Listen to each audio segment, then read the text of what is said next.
Dans la vie, moi je suis plutôt un mec tranks, tu vois, et j'aime bien prendre les choses avec tranquillité. Donc là je vais vous parler un peu de culture, mais c'est important de garder en tête, faut prendre les choses de manière relativement tranks, tu vois.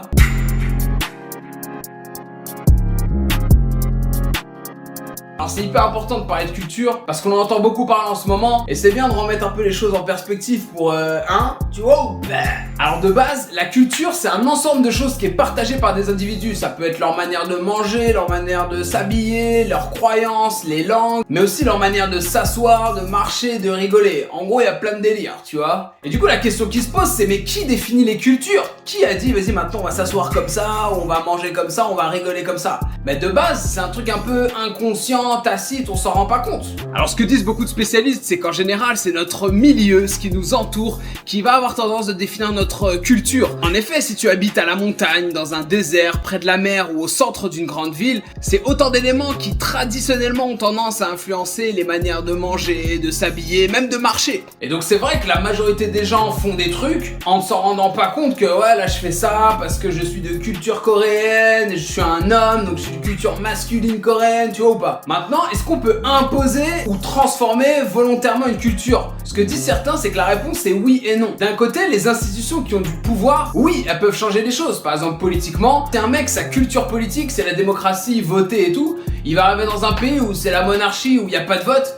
Alors on va lui dire, frérot, non en fait. Pareil pour les institutions religieuses, c'est elles qui pendant longtemps ont imposé des credos, des manières de croire, etc. D'ailleurs, elles étaient souvent de mèche avec le pouvoir politique. Et enfin, aujourd'hui, assez prégnant, le pouvoir économique. On le voit aujourd'hui, hein, c'est le pouvoir économique qui va définir, ok, les objets culturels, aller regarder ça au cinéma, écouter ça comme musique, une telle notification. Quand on va imposer une culture à une population, la population va toujours résister, et ce de différentes manières. Soit en acceptant et en disant vas-y, j'ai tout intérêt à suivre, soit en refusant, en maquillant, en carottant, tout ça. On appelle ça l'agentivité. Et souvent ces dernières années, il y a eu beaucoup de débats sur des délires de appropriation culturelle. Et là je sais que c'est assez touchy, tu vois ou pas? Comme quoi il y aurait une culture qui aurait volé à d'autres cultures, etc. Alors sur ça, c'est important de comprendre le contexte. Le monde dans lequel on vit aujourd'hui a été développé, façonné par les Européens, par ce qu'on va appeler la culture occidentale. Donc quand on dit qu'elle domine, je ne dis pas qu'elle est supérieure, c'est la culture occidentale qui va souvent avoir les références. Et du coup, pourquoi parler d'appropriation culturelle? Parce que certaines personnes de cette culture occidentale se seraient appropriées certains savoirs en Afrique, en Asie ou en Amérique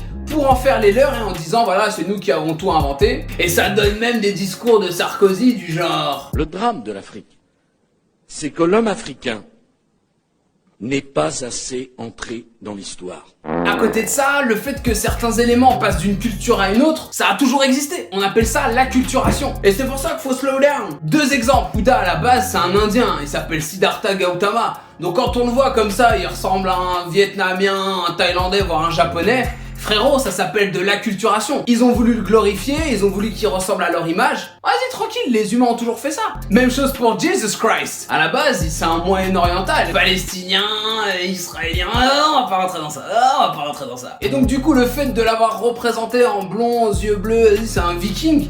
Bah, c'est une appropriation culturelle, mais plutôt une acculturation. On a voulu le représenter comme il nous ressemble, nous, romains, latins, tout ça quoi. Parce qu'en vérité, concernant la construction d'une culture, on dit bien souvent qu'elle se construit en miroir d'autres cultures. C'est difficile qu'une culture va se construire toute seule dans son coin, comme si on vivait dans des mondes complètement fermés les uns sur les autres. Non, c'est en rencontrant d'autres, chercher à se démarquer d'eux pour pouvoir mieux se définir. Et le truc de cette construction en miroir, c'est que soit ça fait un cercle vicieux, soit ça fait un cercle vertueux.